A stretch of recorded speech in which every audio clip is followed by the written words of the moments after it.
আসসালামু আলাইকুম। Hi beautiful students, হাসানা ক্লাসরুমের পক্ষ থেকে সবাইকে স্বাগতম জানাচ্ছি। আমি মাহমুদুর রহমান। তোমরা যারা এসএসসি 2026 ব্যাচ, তোমাদের অলরেডি 4টা পরীক্ষা শেষ। পরবর্তী পরীক্ষা হচ্ছে তোমাদের তথ্য যোগাযোগ প্রযুক্তি, যেটাকে আমরা আইসিটি বলে জানি। তো আশা করি তোমরা প্রথম যে 4টা পরীক্ষা দিয়েছো, প্রথম পরীক্ষাগুলো তোমাদের খুবই ভালো হয়েছে। কারণ তোমাদের যে শিক্ষামন্ত্রী ছিল হেলিকপ্টার মিলন, উনি তোমাদেরকে যে ভয় দেখাইছে, তোমরা পরীক্ষা দেওয়ার পর আসলে বুঝতে পারছো তোমাদের পরীক্ষাগুলো আসলে অতটা কঠিন না। পরীক্ষা মোটামুটি আগের চেয়ে অনেক সহজভাবে হয়েছে। সো আজকে আমরা পঞ্চম পরীক্ষা অর্থাৎ আইসিটি যে পরীক্ষাটা হবে, ওই পরীক্ষাটা তোমাদের এমনিতেই অনেক সহজ। ওই পরীক্ষাটা এমসিকিউ সাজেশন নিয়ে আলোচনা করব, যেন তোমরা এই একটা ভিডিওর মাধ্যমে 25 পাইতে পারো। তো আসো আমরা শুরু করি।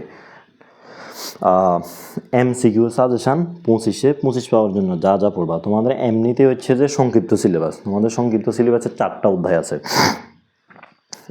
তো ওই 4টা অধ্যায় থেকে কোন কোন টপিকস পড়লে তুমি 25 পাইবা, আমি হচ্ছে তোমাদেরকে ওই টপিকসগুলোর নাম বলে দেবো। তো ওই টপিকসগুলো থেকে তুমি হচ্ছে যে শুরুতে বই পড়ে নেবা, বই পড়ার পরে বোর্ড কোশ্চেনের এমসিকিউগুলো পড়বা, বোর্ড কোশ্চেনের এমসিকিউগুলো পড়ার পরে মাস্টার 10-এর যে এমসিকিউগুলো আছে ওগুলো দেখে নেবা। তাইলে হচ্ছে যে তুমি খুব সহজে 25 পেতে পারবা। আর শুরুতে আর একটা কথা বলে রাখি, তোমরা যারা আমার চ্যানেলটা প্রথমবার ভিজিট করতেছো, তোমাদের কাছে রিকোয়েস্ট থাকবে তোমরা চ্যানেলটা সাবস্ক্রাইব করে পাশে থাকা বেল আইকনটা ক্লিক করে রাখবা। এবং কমেন্ট এবং ডিসক্রিপশনে আমার ফেসবুক পেজের লিঙ্ক দেওয়া থাকবে, পেজটা ফলো দিয়ে পাশে থাকবা, যেন ভিডিওগুলো আপলোড দেওয়ার সাথে সাথে তোমাদের কাছে হচ্ছে যে নোটিফিকেশন চলে যায়। তোমাদের নেক্সট পরীক্ষা হচ্ছে ম্যাথ। ওই ম্যাথের জন্য আমি হচ্ছে যে অনেকগুলো ভিডিও রেডি করে রাখছি, তোমরা ওগুলো দেখবে, তাহলে তোমাদের জন্য অনেক ভালো হবে। তো আসো আমরা শুরু করি। সর্বপ্রথম হচ্ছে তোমাদের কোন কোন অধ্যায় আছে, এখানে মানবন্টন কীরকম, আমি তোমাদেরকে আগে ওই বিষয়টা দেখাই এবং কোন অধ্যায় থেকে কীরকম কোশ্চেন আসতে পারে। তোমাদের আইসিটি মানবন্টন 26 বহু নির্বাচনী থাকবে। এই পরীক্ষাটা অনেক ইজি, ঠিক আছে। বহু নির্বাচনী থাকবে 25 নাম্বার, আর ব্যবহারিক থাকবে 25 নাম্বার, সর্বমোট হচ্ছে 50 নাম্বার। অনেক সহজ একটা সাবজেক্ট এটা। তো তোমাদের অধ্যায় আছে 4টা। এটা হচ্ছে যে দ্বিতীয় অধ্যায় কম্পিউটার রক্ষণাবেক্ষণ ও সাইবার নিরাপত্তা, এরপর হচ্ছে চতুর্থ অধ্যায় আমার লেখালেখি ও হিসাব, এরপর হচ্ছে পঞ্চম অধ্যায় মাল্টিমিডিয়া ও গ্রাফিক্স, এরপর হচ্ছে ষষ্ঠ অধ্যায় প্রোগ্রামিংয়ের মাধ্যমে সমস্যার সমাধান। তোমাদের এই 4টা অধ্যায় আছে। তোমাদের কিন্তু ফুল সিলেবাস না, তোমাদের যেহেতু শর্ট সিলেবাস, তো তোমাদের অধ্যায় অনেকটাই হচ্ছে যে কমানো। তোমাদের শুধু 4টা অধ্যায় আছে, 2 নাম্বার, 4 নাম্বার, 5 নাম্বার, 6 নাম্বার। তো এই অধ্যায়গুলো থেকে আমার আইডিয়ার মধ্যে হচ্ছে যে ধরো তোমার দ্বিতীয় অধ্যায় থেকে 6 থেকে 7টা এমসিকিউ আসতে পারে, চতুর্থ অধ্যায় থেকে 7 থেকে 8টা, পঞ্চম অধ্যায় থেকে হচ্ছে যে 6 থেকে 7টা, আর সর্বশেষ যেটা ওখান থেকে 5টা আসতে পারে। এটা হচ্ছে যে আমার আইডিয়া, আশা করি এরকমই আসবে মোটামুটি। সত্যি বলতে কি, শর্ট সিলেবাস মানে হচ্ছে ওনারা কী করে, কঠিন সাবজেক্টগুলো রাখার পরে সহজগুলা হচ্ছে যে বাদ দিয়ে দেয়, ঠিক আছে। তো শর্ট সিলেবাস মানে হচ্ছে যে মোটামুটি সবগুলাই ইম্পর্টেন্ট, এখানে ভাব দেওয়ার মতো তেমন একটা নাই।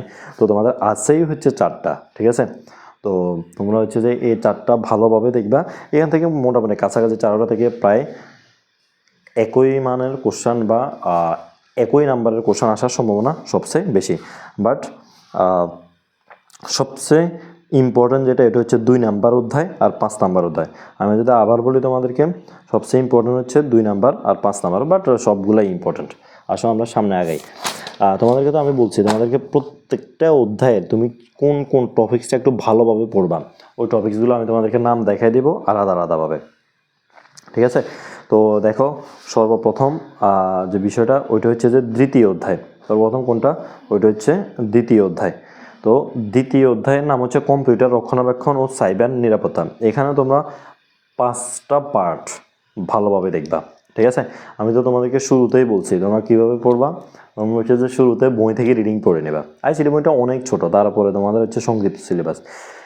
ওই রিডিং থেকে তুমি এই 5টা যে পার্ট এখানে আমি উল্লেখ করছি, এই 5টা পার্ট একটু ভালোভাবে দেখবা। এই 5টা পার্ট থেকে আমি শেখার সম্ভাবনা সবচেয়ে বেশি। তো এই 5টা পার্ট ভালোভাবে রিডিং পড়বা, পুরোটাই রিডিং পড়বা অধ্যায়টা। আর রিডিং পড়ার পরে তুমি হচ্ছে যে গাইড থেকে বোর্ড কোশ্চেন এমসিকিউগুলো সলভ করবা, সলভ করার ফলে মাস্টার ট্রেনার যে এমসিকিউগুলো আছে ওগুলো দেখবা, এরপরে দেখবা যে তোমার 25টায় কমান আসবে। এটা খুবই ইজি একটা সাবজেক্ট। তো দেখো তুমি হচ্ছে যে কম্পিউটার রক্ষণাবেক্ষণ ও সাইবার নিরাপত্তা দ্বিতীয় অধ্যায় থেকে কোন কোন টপিকসটা ভালোভাবে পড়বা। কম্পিউটার রক্ষণাবেক্ষণ গুরুত্ব এই পার্টটা ভালোভাবে দেখবা। এরপর হচ্ছে সফটওয়্যার ইনস্টলেশন এইটা, এরপর হচ্ছে যে সফটওয়্যার আনইনস্টলেশন, সফটওয়্যার ডিলিট, সাধারণ ট্রাবল শুটিং। এই 5টা পার্ট দ্বিতীয় অধ্যায় থেকে ভালোভাবে দেখলে তুমি হচ্ছে যে খুব সহজে এখান থেকে 6-7টা এমসিকিউ আসলে সহজেই দিয়ে দিতে পারবা। ঠিক আছে, আশা করি বুঝতে পারছো। এবার হচ্ছে যে এর পরের অধ্যায় হচ্ছে যে চতুর্থ অধ্যায়। চতুর্থ অধ্যায়টা মোটামুটি অনেক বেশি ইম্পর্টেন্ট। চতুর্থ অধ্যায়তে হচ্ছে যে আমার লেখালেখি ও হিসাব। এখানে তুমি হচ্ছে যে এই পার্টগুলো একটু ভালোভাবে দেখবা। ঠিক আছে, প্রথম যে দ্বিতীয় অধ্যায়টা দেখাইছি ওই অধ্যায় থেকে হচ্ছে যে এখানে চতুর্থ অধ্যায়টাতে পার্টের সংখ্যাটা একটু বেশি।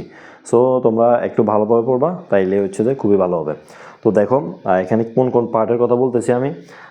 ওয়ার্ড প্রসেসরের গুরুত্বপূর্ণ বৈশিষ্ট্য, 2 নম্বর হচ্ছে ব্যবহারের কৌশল, 3 নম্বর হচ্ছে লেখালেখির সাজসজ্জা, 4 নম্বর হচ্ছে টেবিল যোগ করা, 5 নম্বর হচ্ছে ছবি যোগ করা, 6 নম্বর হচ্ছে আর্ট যোগ করা, 7 নম্বর হচ্ছে মার্জিন ঠিক করা, 8 নম্বর হচ্ছে প্যারাগ্রাফ লাইন, 9 নম্বর হচ্ছে ব্যবধান নির্ধারণ করা, 10 নম্বর হচ্ছে পৃষ্ঠা নাম্বার দেওয়া, 11 নম্বর হচ্ছে যে বানান পরীক্ষণ ও সংশোধন করা, 12 নম্বর হচ্ছে স্প্রেডশিট হিসেব নিকেশ, 13 নম্বর হচ্ছে স্প্রেডশিট ব্যবহারের ক্ষেত্র, 14 নম্বর হচ্ছে স্প্রেডশিট ব্যবহারের কৌশল, 15 হচ্ছে গুণ করা, 16 হচ্ছে যে ভাগ করা, 17 হচ্ছে যে শতকরা নির্ণয় করা।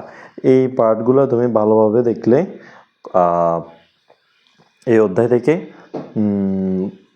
যতগুলো এমসিকিউ আসুক না কেন তুমি হচ্ছে যে কমন ফালাইতে পারবা। ঠিক আছে, তাহলে রিডিংটা হচ্ছে যে খুব ভালোভাবে করবা, পড়বা, তাইলে হচ্ছে যে তুমি খুব সহজেই যতগুলো হচ্ছে যে আসুক না কেন সুন্দরভাবে তোমার কমন আসবে। ঠিক আছে, তো আমরা 2টা অধ্যায় দেখাইছি, বাকি আছে আর হচ্ছে কয়টা অধ্যায়, বাকি আর আছে 2টা অধ্যায়। ওই 2টো অধ্যায় এখন দেখাবো। এরপরের অধ্যায়টা হচ্ছে পঞ্চম অধ্যায় মাল্টিমিডিয়া ও গ্রাফিক্স। এরপরের অধ্যায়টা কি, মাল্টিমিডিয়া ও গ্রাফিক্স। মাল্টিমিডিয়া ও গ্রাফিক্স এই অধ্যায়টাতে তোমরা মোটামুটি 14টা পার্ট হচ্ছে ভালোভাবে পড়লে এমসিকিউগুলো যা আছে তোমার কমন চলে আসবে ইনশাল্লাহ। এই 14টা হচ্ছে 1 নম্বর হচ্ছে মাল্টিমিডিয়ার ধারণা, 2 নম্বর হচ্ছে মাল্টিমিডিয়ার মাধ্যমে প্রেজেন্টেশন, 3 নম্বর হচ্ছে সফটওয়্যার ইনস্টলেশন তৈরি করা, 4 নম্বর হচ্ছে পাওয়ার পয়েন্ট প্রোগ্রাম খোলা, 5 নম্বর হচ্ছে পাওয়ার পয়েন্ট স্লাইড তৈরি করা, 6 নম্বর হচ্ছে প্রেজেন্টেশন সংরক্ষণ করা, 7 নম্বর হচ্ছে পাওয়ার পয়েন্ট নতুন স্লাইড যোগ করা, 8 নম্বর হচ্ছে প্রেজেন্টেশন স্লাইড প্রদর্শন, 9 নম্বর হচ্ছে স্লাইড ব্যাকগ্রাউন্ড যুক্ত করা, 10 নম্বর হচ্ছে স্লাইড ব্যাকগ্রাউন্ড পরিবর্তন করা, 11 নম্বর হচ্ছে স্লাইডে ছবি যোগ করা, 12 নম্বর হচ্ছে স্লাইডে প্রেজেন্টেশন যুক্ত করা, 13 নম্বর হচ্ছে যে ট্রানজ্যাকশনে শব্দ ব্যবহার করা, 14 নম্বর হচ্ছে স্লাইডে ভিডিও যুক্ত করা। এই পার্টগুলো পড়বা একটু ভালোভাবে, বাকিগুলোও দেখবা, যেহেতু তোমাদের সর্বমোট 4টা অধ্যায় আছে। সর্বশেষ অধ্যায়টা আমরা আসি। সর্বশেষ যে অধ্যায়টা ওইটা হচ্ছে প্রোগ্রামিংয়ের মাধ্যমে সমস্যার সমাধান। সর্বশেষ যে অধ্যায়টা ওইটা হচ্ছে প্রোগ্রামিংয়ের মাধ্যমে সমস্যার সমাধান। প্রোগ্রামিংয়ের মাধ্যমে সমস্যার সমাধানে আমরা হচ্ছে সর্বমোট 15টা পার্ট খুব ভালোভাবে দেখব।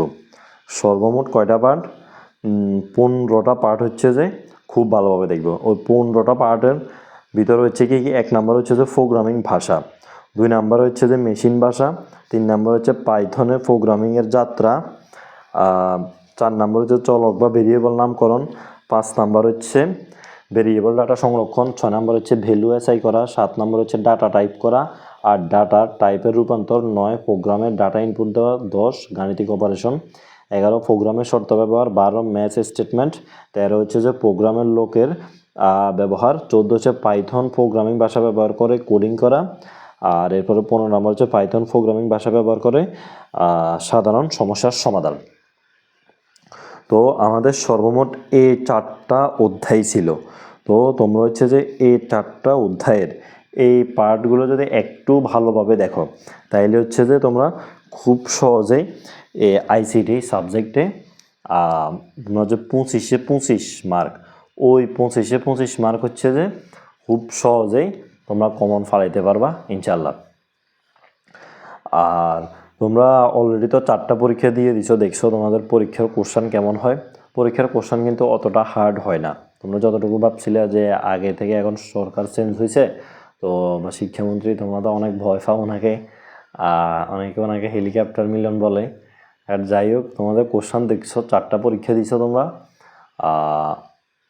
কোশ্চেন কীরকম হয়েছে আমি বলবো মোটামুটি স্ট্যান্ডার্ড লেভেলের কোশ্চেন হয় নাই, কোশ্চেনটা অনেক সহজ হয়েছে, ঠিক আছে। তো তাইলে বুঝতে পারছো তোমাদের সামনের পরীক্ষাগুলো ইনশাল্লাহ আশা করি অনেক স্ট্যান্ডার্ড লেভেল বা অনেক সহজ হইতে পারে। তো তোমরা কোনো ভয় পাবে না। আর আইসিটি, আমি আজকে যে টপিক্সটা নিয়ে ভিডিও করতেছি আইসিটি, ওইটা অনেক ইজি একটা সাবজেক্ট, তোমরা খুব সহজ এটা দিয়ে দিতে পারো। বাট সামনে এরপরে তোমাদের যে ম্যাথ সাবজেক্ট আছে সবচেয়ে ইম্পর্টেন্ট, ওই সাবজেক্টটা নিয়ে আমি অনেকগুলো ভিডিও রেডি করে রাখছি, তোমরা এই পরীক্ষার পরেই পেয়ে যাইবা। সো ওই ভিডিওগুলো পেতে হইলে তোমরা আমার চ্যানেলটা এবং পেজটা ফলো এবং সাবস্ক্রাইব করে রাখো, যেন আপলোড দেওয়ার সাথে সাথে তোমরা পেয়ে যেতে পারো। তো ঠিক আছে ভাইয়ারা, তোমাদের জন্য অনেক অনেক শুভকামনা, যেন এই সহজ সাবজেক্টটা তোমরা সবাই হচ্ছে যে A+ পাইতে পারো। কারণ তোমরা এখানে যদি 25-25-এর ভিতরে 20-এর উপরে পাও, আর তোমাদের হচ্ছে যে ব্যবহারিকে তোমাদেরকে 20-এর উপরে দিয়ে দিবে, তাইলে তোমরা হচ্ছে যে A+ এখানে কনফার্ম। আইসিটির ভিতরে মাস্ট বি A+ উঠাইতে হবেই তুমি যদি ভালো রেজাল্ট করতে চাও। তো এখানে আইসিটির ভিতরে উঠানো অনুষ্ঠান, তার উপরে তোমাদের এখন হচ্ছে যে শর্ট সিলেবাস, তাই না? তোমাদের শর্ট সিলেবাস মাত্র 4টা অধ্যায়। এখানে কয়টা অধ্যায়? মাত্র 4টা অধ্যায়। তো আমি তো তোমাদেরকে বলছি, সর্বশেষ আরেকবারের মতো বলতেছি, এই 4টা অধ্যায় তুমি শুরুতে হচ্ছে যে রিডিং পড়বা, ঠিক আছে? রিডিং পড়ার পরে ভালোভাবে রিডিং পড়বা, এবং আমি যে পার্টগুলো দেখতে তুমি জাস্ট চাইলে শুধু এগুলোই পড়তে পারো, এর বাইরেগুলোর দরকার নাই। তো এগুলো ভালোভাবে পড়ার পরে তুমি হচ্ছে যে টেস্ট পেপার বা গাইড যে যাই নিছো ওখান থেকে হচ্ছে যে কি তুমি বোর্ড কোশ্চেনটা পড়ে নিবা, MCQ, এবং মাস্টার 10-এর যে কোশ্চেনগুলো আছে ওগুলো ভালো করে দেখে নেবা, তাইলে তোমার কমন চলে আসবে ইনশাল্লাহ। তো ঠিক আছে ভাইয়ারা, সবাই ভালো থাকো, তোমাদের জন্য অনেক অনেক অনেক শুভকামনা, যেন তোমাদের পরীক্ষাগুলো ভালো হয়। সবাই সুস্থ থাকো, পড়াশোনার সাথে থাকো। আল্লাহ হাফেজ, আসসালামু আলাইকুম।